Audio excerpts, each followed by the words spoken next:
कहते हैं जिसने जन्म लिया है उसकी मृत्यु भी निश्चित है, लेकिन धरती पर 3 ऐसे भी जानवर पाए जाते हैं जो अजर हैं, अमर हैं, यानी वो कभी मर नहीं सकते। Number 1 hydra.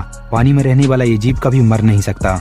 जब इसके शरीर के अंग खराब हो जाते हैं तो ये उन अंगों को हटाकर नए अंग लगा लेता है। इसकी उम्र का अंदाजा आज तक वैज्ञानिक नहीं लगा पाए हैं। Number 2 lungfish. बता दें कि यह मछली अफ्रीका में पाई जाती है और इसकी खास बात यह है कि ये 5 साल तक बिना खाए पिए जीवित रह सकती है। कभी कभार सूखा पड़ने पर यह मछली पानी के सूखने के बाद खुद को जमीन के अंदर गाड़ लेती है और जब बारिश का मौसम आता है तो ये जमीन से बाहर निकल आती है। Number 3 jellyfish. अगर जेलीफिश को 2 भाग में काट दिया जाए तो वो मरती नहीं, बल्कि उससे 2 अलग अलग जेलीफिश का जन्म होता है और अगर जेलीफिश मर जाती है तो उसका शरीर समुद्र की तलहटी में चला जाता है। लेकिन आश्चर्य की बात है कि इसकी कोशिकाएं फिर से इकट्ठा होकर पॉलिप बनाती हैं और इस पॉलिप से नई जेलीफिश का जन्म होता है।